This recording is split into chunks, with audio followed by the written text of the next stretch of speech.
ایک وقت یہ تھا کہ جب اخبار کا بہت زیادہ عروج تھا۔ ہمیں یاد ہے آج سے 20-25 سال پہلے کہ جب اخبار میں کوئی ایڈ لگتا تھا تو سنڈے کے بالخصوص صبح صبح ہم اخبار ڈھونڈنے جاتے تھے کہ مارکیٹ میں جائیں، اخبار نہیں ملتی تو اس کو اخبار کا ایک بوم تھا۔ دیکھتے ہی دیکھتے اس اخبار اور جو ریڈنگ کا سلسلہ یہ ختم ہوا اور اس کا جو ہے وہ الیکٹرانک میڈیا نے اس کی جگہ لے لی۔ اب آنے والا جو وقت ہے وہ آپ دیکھیں گے آنے والے 10 سال کے بعد الیکٹرانک میڈیا کے بھی حشر جو ہے وہ اخبار والا ہو جائے گا، چونکہ ایک ٹیکنالوجی ہمیشہ دوسری ٹیکنالوجی کو کل کر دیتی ہے اور پھر اس کے اوپر والا ماڈل آ جاتا ہے، جیسے کہ آپ گاڑیوں میں، موبائلز میں، ہر چیز میں دیکھتے ہیں۔ اب میں آپ سے یہاں یہ سوال بھی کر سکتا ہوں کہ موبائل تو 3310 نوکیا بھی تھا، شروع میں بڑا مشہور تھا، تو آپ نے ایپل سامسنگ کیوں رکھے؟ چونکہ ٹیکنالوجی کی چینج آ گئی۔ آنے والے وقت کے اندر جیسے میں اکثر دوستوں کو کہتا ہوں، آپ اور ہمارے گھر میں سب میں LCDs لگی ہیں، کب اور کتنی دیکھتے ہیں ہم لوگ، اور موبائل کی آپ اپنی اسکرین ٹائم دیکھ لیں آپ کتنا دیکھتے ہیں۔ تو آنے والا وقت جو ہے وہ ڈیجیٹل میڈیا کا ہے، اس لیے ڈیجیٹل میڈیا کو ہم نے چنا۔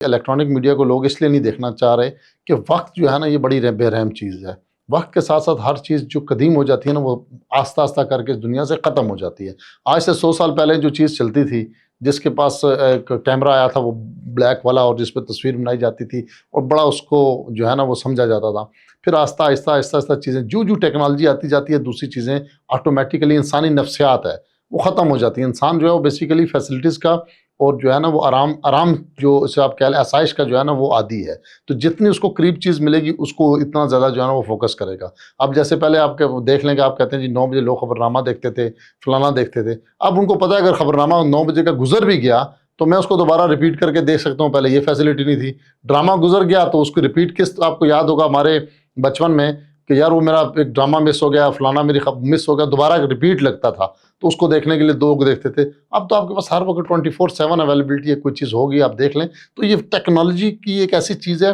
کہ اس کی جو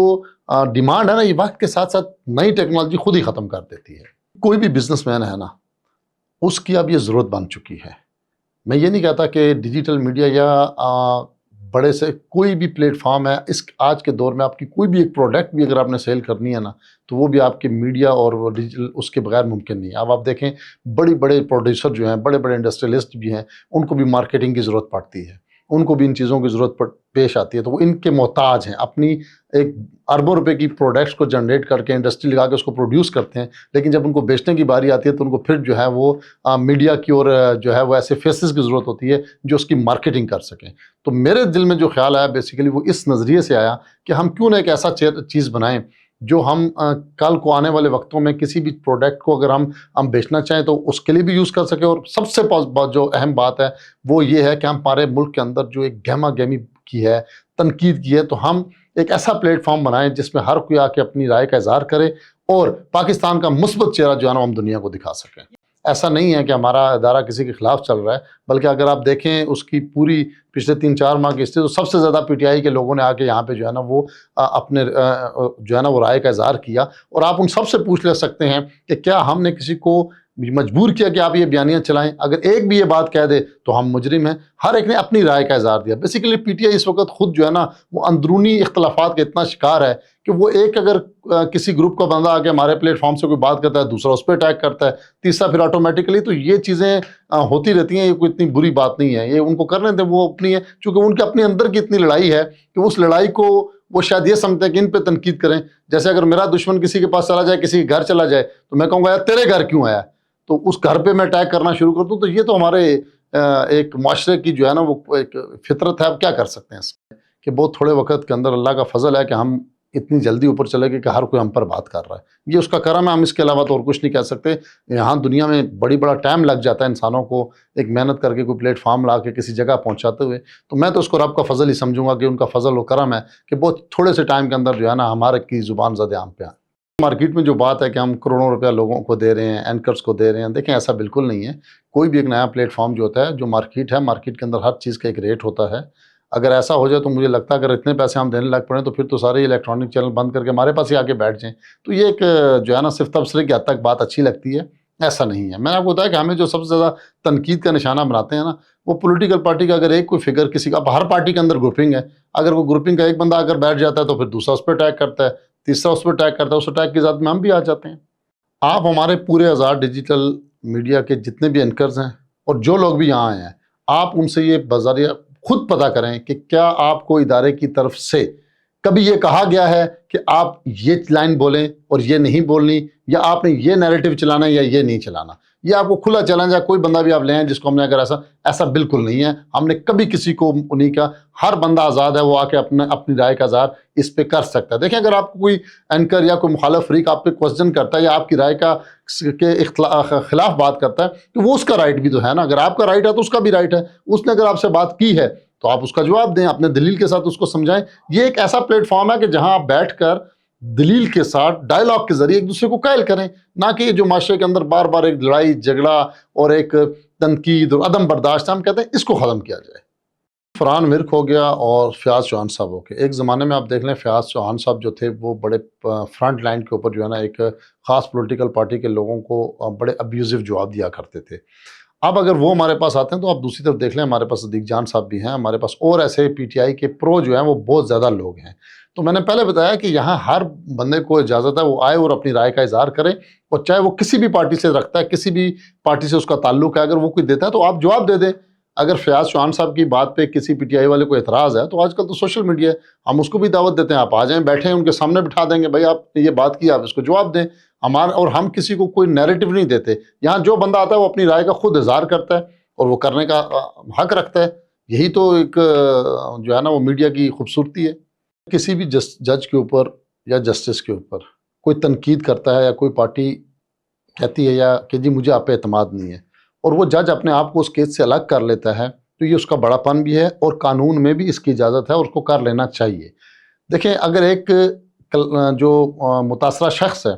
وہ جب اس جج پہ اعتماد ہی نہیں کرتا اور مجھے آگے کہہ دیتا ہے کہ مجھے آپ پر اعتماد نہیں ہے،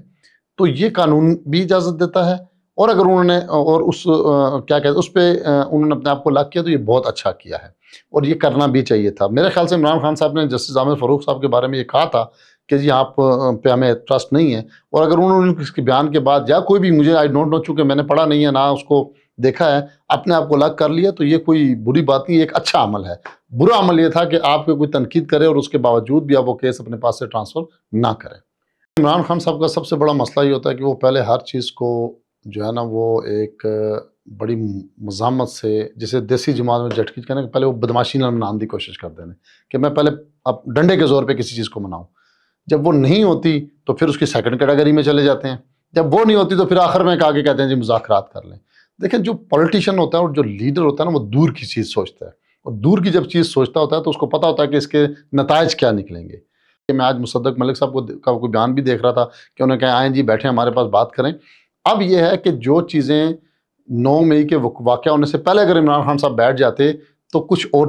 انداز میں طے ہوتی. اب بھی طے ہو جائیں گی، یہ نہیں ہے کہ نہیں ہو سکتی، لیکن شرائط کیا ہیں، کن شرائط پہ یہ ڈیل ہوگی، وہ شرائط بڑا میٹر کرتی ہیں. اب میں کہتا ہوں جی میں تو آپ کے ساتھ بیٹھنے کے لیے تیار ہوں، لیکن میری یہ شرطیں وہ آپ کو قبول ہی نہ ہوں، تو پھر اس پہ پھر ڈیڈ لاک آ جائے گا. تو بات یہ ہے کہ آپ بیٹھیں، لیکن کن شرائط پہ بیٹھنا چاہتے ہیں. اگر وہ شرائط واضح کر دیں گے تو میرے خیال سے چیزیں بڑی آسان ہو جائیں گی. آن گراؤنڈ جو ہے نا پی ٹی آئی کا جو سب سے بڑا لاس ہے نا،